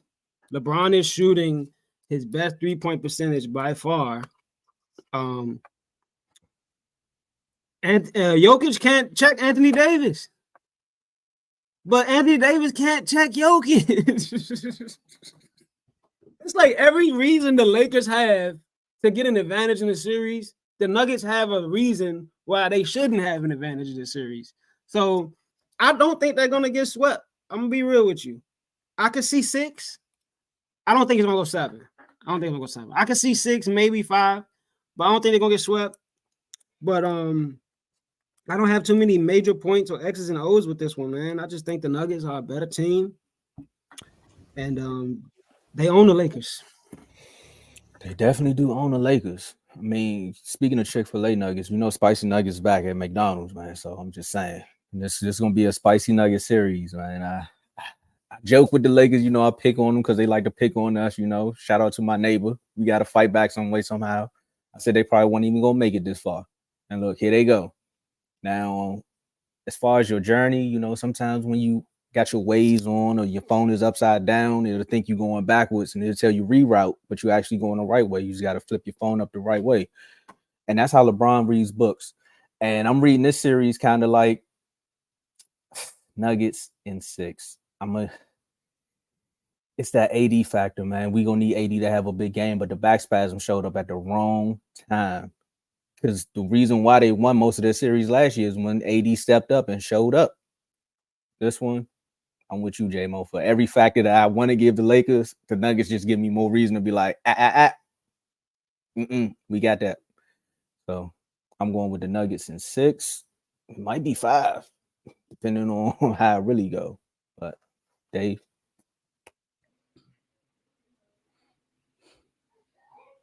I got Nuggets in 5. For all the reasons that J-Mo said. The only thing that I have, the only thing that I want to say about this is can we now stop saying street clothes Anthony Davis? The man has played 96 out of the last 100 games for the Lakers. He's been healthy. He's been the healthiest he's been in his career with the Lakers. So I'm not gonna put that injury bug on him right now. He's been healthy. He's gonna play. But is he gonna be able to stop Jokic? I don't see it. I don't see that being able to happen. I also think Jamal Murray will definitely step up in the playoffs and do just about what he did in last year's playoffs and what he did in the NBA Finals. Aaron Gordon is going to do his thing. They still got KCP. I got the Nuggets in 5. I can see it going 6. I don't see it going 7. Yeah. Only reason I would see it going 7, and I know, Joe, you got something to say, is if the Lakers actually let Darvin Ham coach this team. You know, because I know a lot of Laker fans sit around and they talk about how D'Angelo Russell was like a scapegoat, but there's a lot of role players on this Laker team that can find their spots within the offense if they just let them do it. I feel like at times they just be like, it's LeBron or bust when it don't have to be that way. I think it's the other way around. I think LeBron is not as aggressive early on in the game. But let me do this. I got Nuggets in 5, man. I mean, I have no reason to pick the Lakers. The Nuggets are just better. They had the best player in the series. They had a better coach, better chemistry, better shooting, better defense. They have a home court. My shoes better. My clothes better. Like the Lakers might say, we got LeBron. That defense is crazy. Like LeBron usually has the best IQ, highest IQ in a series. I mean, Jokic's got something to say about that. You know, unless there's an injury, God forbid, the Lakers can't win this series. All right. So I'm going with the Nuggets in 6. I'm sorry, Nuggets in 5, not even 6. So but the Bruce Brown thing is a thing because Bruce Brown eliminated D'Lo out the series. Reggie Jackson is not as a good defender. Now the other Brown, he's a much better defender. But he's a better defender, but he don't play the point guard position like Bruce Brown could. Because Bruce Brown could like run the offense. Reggie Jackson could run the offense, but he's not as good as a defender. So it's kind of like you got your pros and cons when you kind of Brown and Jackson when you put them in the game. But Bruce Brown was a big piece when it comes to this Lakers team specifically. So, but I got the Nuggets in 5. Sorry, AJ. Shout out to AJ 2K. Nuggets in 5. You ain't gonna at least get a 6-piece. Nah, bro. With a wing. Joe over here eating the kids' Happy Meal, man. You want the 5-piece nugget, man? Come Nah, on. what happens? You order the 6, but they only give you 5, but you don't check it until you drive all you get home. You like, bro, they ain't if it got to add a nugget to my jump, bro. Or the worst when they got them nuggets that's fused together. Like, man, what is They this? try to Man? say it's 6, like, nah, bro, that's 5. I don't know what you talking about. The Dino Nuggets. Yeah, exactly. That's what Brown and them gonna need, man. But I mean, we going back, Joe. I like this East Coast, West Coast thing you got going on, man. You know, I'm getting a little dizzy, man, going back and forth between the coasts like this, man. We gotta go back, but we gonna stop in the Midwest though. This flight is a little bit okay. True, they both in the way. That's true. You know, because we gotta talk about Bucks versus Pacers. I mean, we kind of alluded to with the coaching segment. You know, we talked about Doc, but then we also had somebody make a comment about who gonna win the trade. It's just like we was kind of like brewing the stew. I don't know who I'm gonna pick in this one. So I ain't going first. I was about to pass it to you. Let that. Man, listen, dog. People make it so hard for me to root for the Pacers. I want to root for Tyrese, but whenever they try to compare him to the Kings, it irritates me all the time. Can y'all just let Tyrese be Tyrese and let Fox be Fox? God, like Tyrese a former King. Can I root for the man? But then when y'all try to put my man against him, it's like, dang, now I got to root against him. Like, come on. I put a post about Tyrese. I had to take it down because I felt guilty posting it. You know, like I even feel right posting that junk. But What more do you want from me? This is a tough one because it's no Giannis. No Giannis is obviously big. It's a big deal for obvious reasons. And I just checked before the show. It said 16 hours ago. The last report I saw, he could be out 2 to 4 weeks. Like that's the whole series, bro. Like that's crazy. Still got the Nasses though. And you got Dame Dollar, right? But without Dame, you got the analysis, the podcast. the funniest dude in the NBA. But without Giannis, Dame is usually better. He's usually better. He's averaging 30 and 8 without Giannis. But without Giannis, I'm going Pacers and 6. Pacers and 6. They're too fast. They're scoring bunches. Rick Carlisle is still a great coach. I mean, these dudes are confident against the Bucks. Confident. Defensively, the Bucks just are not there without like far as like what the Pacers bring to the table. Now, obviously, they're a better defensive team with Doc, but they're more of they have size. Like they're bulk, you know, they got size. When it comes to like teams like the Pacers, they just match up poorly with them guys, especially with Dame Lillard, your point guard. So I think they're gonna run them out the gym, bro. Unless Giannis come back, they're not winning the series. And if this happens, what are we gonna say about Damian Lillard? Right? I made a video about Damian Lillard about being a number 2. He got to be a number 2. He's number 1 without Giannis. This is still a good roster. Like they're not a bad team. But I mean, the Pacers. I mean, the lower seed, are they gonna come in here and just route y'all like that without Giannis? Y'all really need Giannis to beat the Pacers? But so I got the Pacers tie. I got y'all one of y'all first playoff series since the Ron Artest days. I think it was since the Ron Artest days, right? So, right? No, they beat the Wizards a few times. Oh, my bad. Since the Paul George days. My bad, y'all. Whew, my bad. Since you've been a fan, how about that? It's gonna be a first series. You've been a fan. So I got the Pacers in 6. Dave.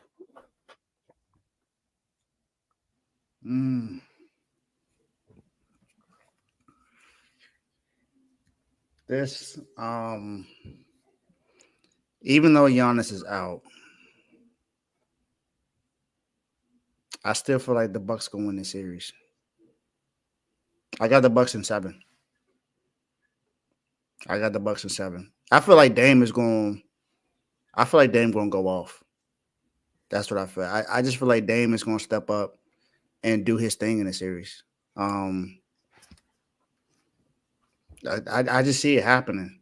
And I feel like even though that was one game, But that game without Giannis they played against the Magic, where Bobby Portis put up 30 off the bench, I feel like that's going to give them even more confidence that they can win without Giannis. Now it's the playoffs now, so it's a different environment. But that was a playoff environment game because the Magic were still fighting for a seed at that time. I think the Bucks will do what they need to do to win. I think it's going to be a hard fought series. I don't think it's going to end in 6. I don't think it's going to end in 5. I think this is going to go 7. And I think Dame is going to average about 30 to win the series. I feel like I feel like Tyrese is going to have a good series too, but I just feel like I just give the edge to Dame. I feel like this is good. This is a series where Dame proves that he can win without Giannis. They're going to throw Naismith on them. He better cook Naismith. I mean, even if they do that, still got the net at the barbecue. That is Pat Bev. Chris Middleton came back.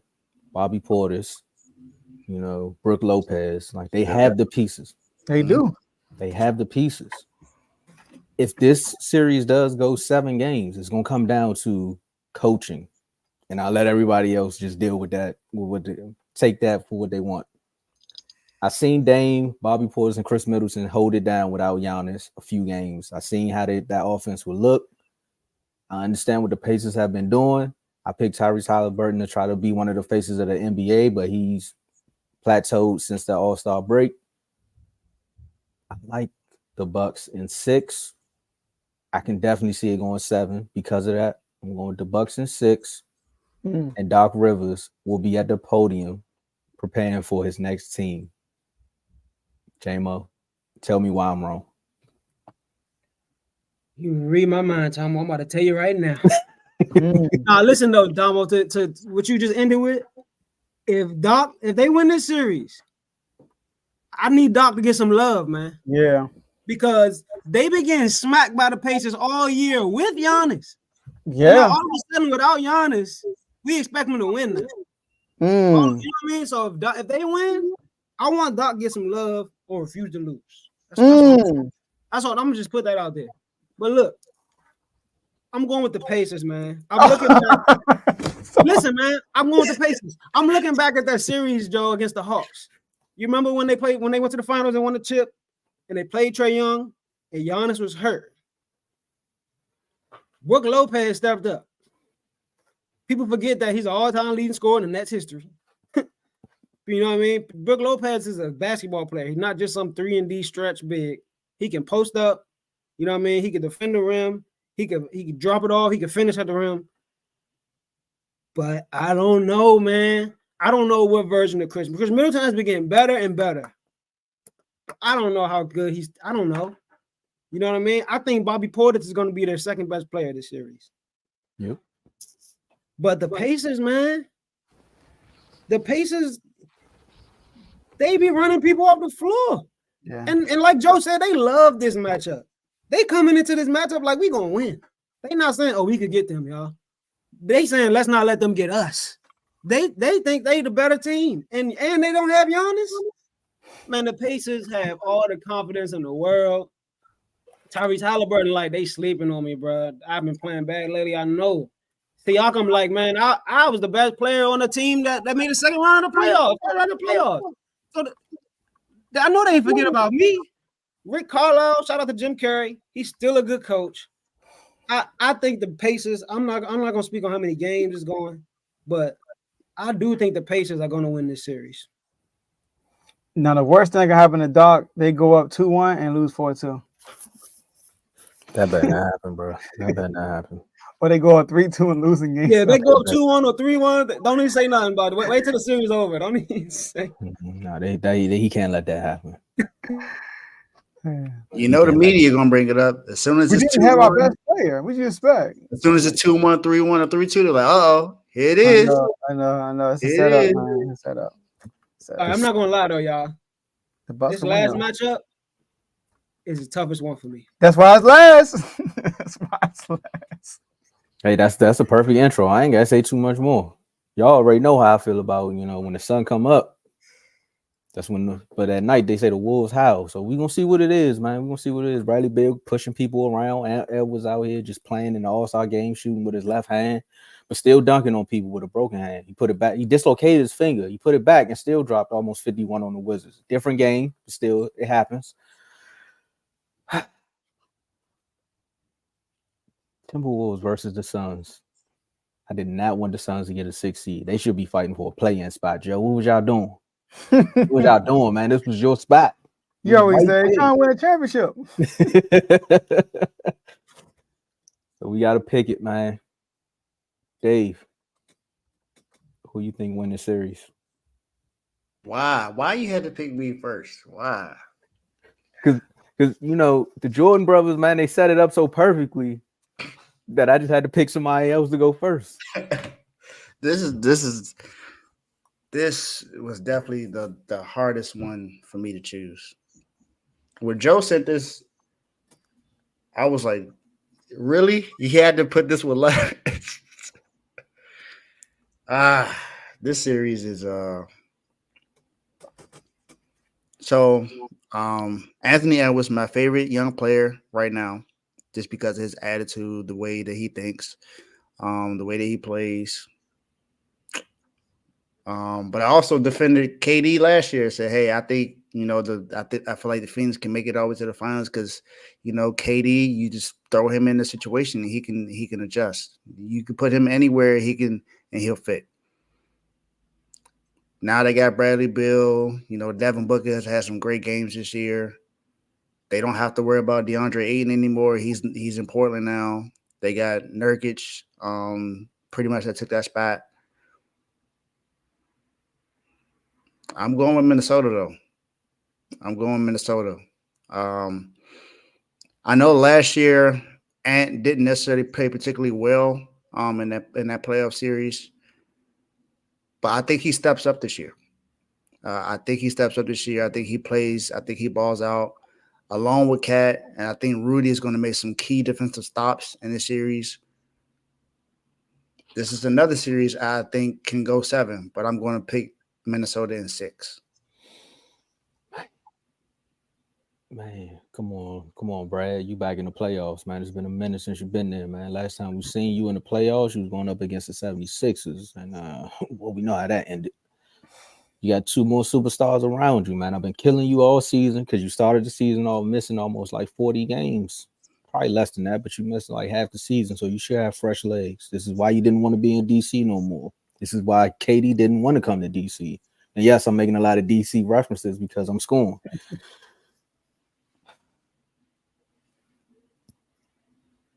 I got the Suns, man. I got the Suns in 7. And I ain't saying no more. Y'all kill me in the comments later. Go ahead, J-Mo. All right, man. I would love to see Minnesota get over this hump, bro. Like, they've been a first-round exit last couple times. Carlton Towns is back. Is he 100%? Y'all know if he's 100% or we don't know. Like, we gotta watch him play. Like, but he's back though. He's back. He's been back for a minute. So I'm gonna say he's at least 85, 90. Yeah, he's good enough. Yeah, he's good enough. Yeah, his first game back was when they played the Suns. Yeah, he's good. Yeah, he's good enough. I'm just saying, like, it ain't no Embiid type thing. He's good enough. No, I think he's good enough. So, yeah, man. In the words of Anthony Edwards, they have KD, but we have Jaden McDaniels. So, with that being said, I'm gonna be real, bro. I'm going with the Suns, bro. I'm gonna go with the Suns, man. I really like the Timberwolves this year. Like 2-3 weeks ago, I was gonna pick the Wolves come out the like before Cat got hurt. I was gonna pick the Wolves come out the West. I'm not gonna lie to you, I really was. But this is a tough matchup, bro. As much as we think about Phoenix, they can hit the ground running right now.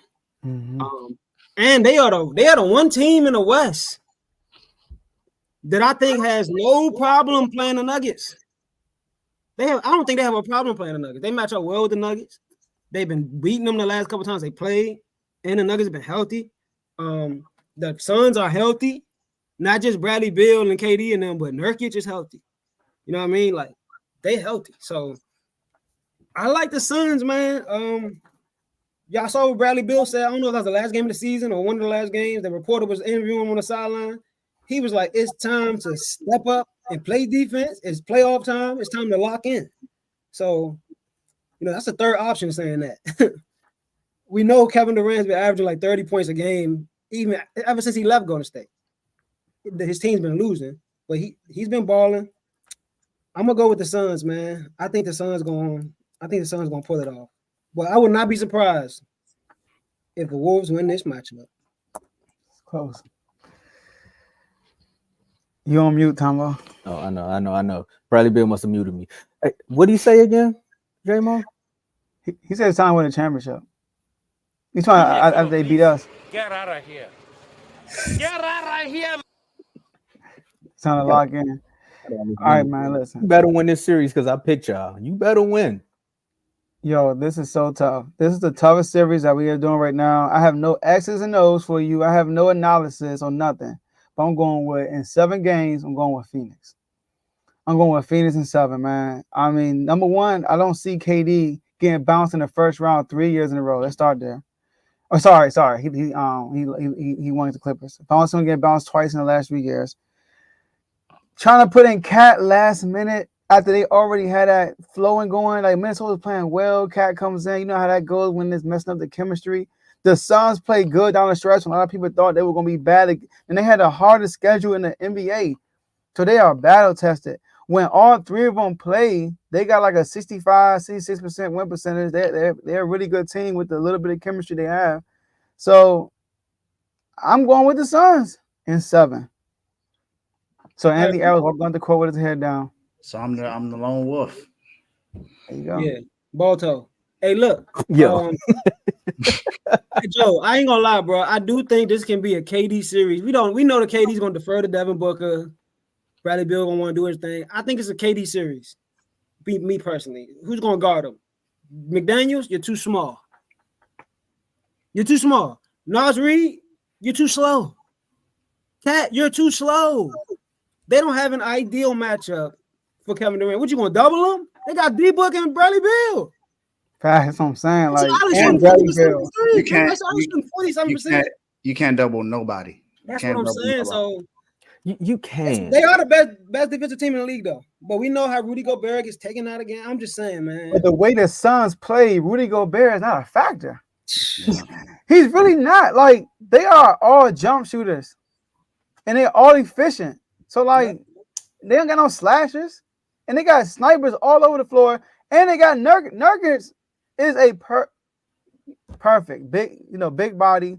He's gonna have his presence. He's gonna give Gobert some trouble defensively, but Gobert's not gonna be a factor against this team. This is a bad matchup for Rudy Gobert, in my opinion.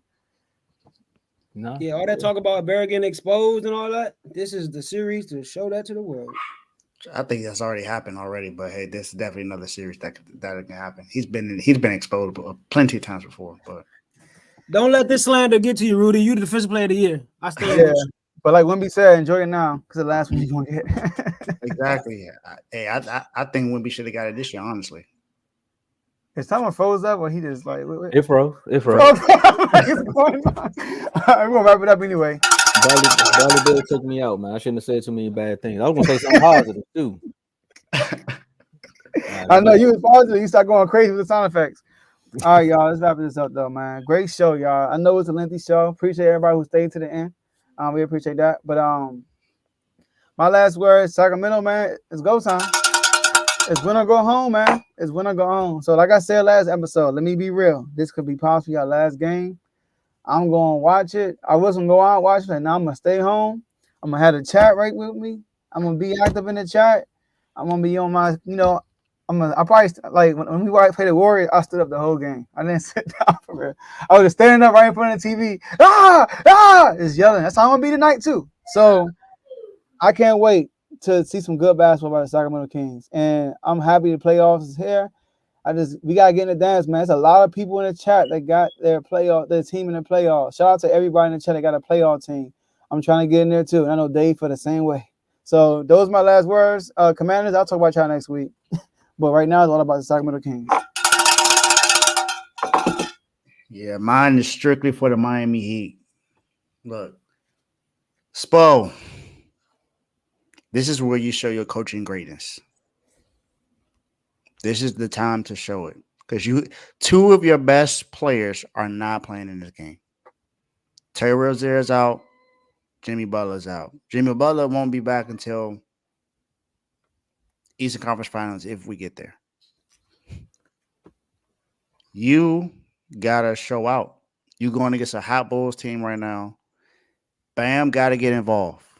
Bam, you can't play like you did last game. It's not acceptable. Tyler Hero gotta go off. You gotta score at least 25 in this game. Spo, you also gotta allow Duncan Robinson to play. I don't understand why he didn't play last game, but he gotta play. Gotta play. And we have to stop these third quarter woes. It's been happening all year long where we got a 15, 20-point lead going into halftime, and then we squander it in the third quarter. It cannot happen tonight. I get it. We're going to have to play the Celtics without Jimmy if we win the series, we win this game.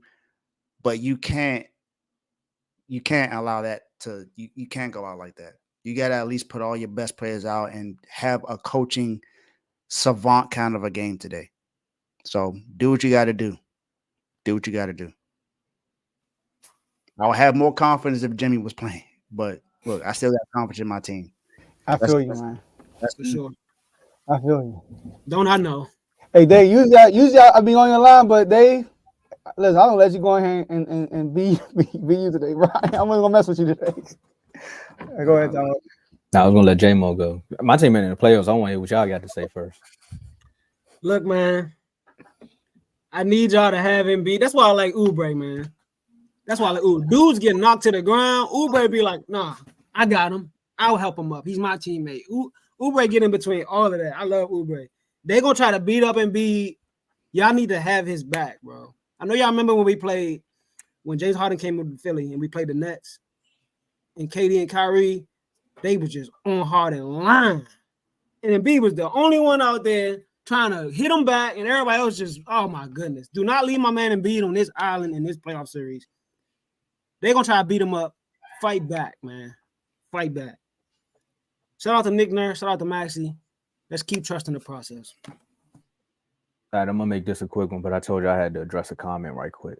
So Mark said women's college basketball was bigger than the WNBA, and he barely heard Asia's name, but I heard Caitlin Clark and Angel Reese's name all last year. I agree with you on that. However, there are so many no-name players in the NBA that has shoe deals that this is why I'm saying they could have at least reached out to Asia. Nike, Under Armour, Keith, whatever you want to say with these, any other shoe brand you want in Converse, Skechers, they all out here. They have people in each division that watch sports and they know who's doing what at what level. So there's no excuse. Now, again, Caitlin Clark, I'm not saying she don't deserve the 8-figure deal. However, Asia Wilson is a back-to-back WNBA champ, MVP, and her post game is enough to let you know she has the personality to deserve at least one of those sponsorships.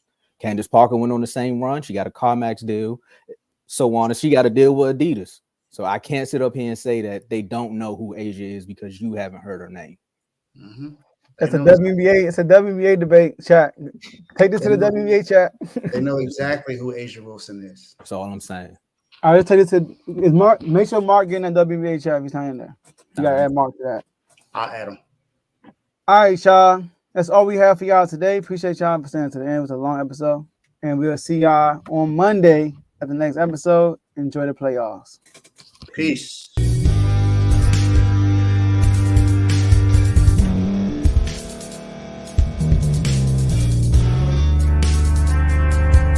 Thank you for staying to the end. If you're watching this on YouTube, please like this video, subscribe, and also hit that notification button so you can be notified next time we put out a video.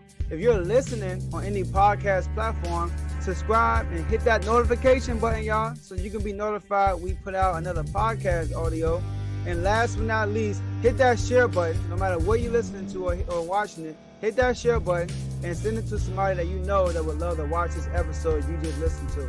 So once again, thank you for staying to the end, and we'll see y'all at the next episode.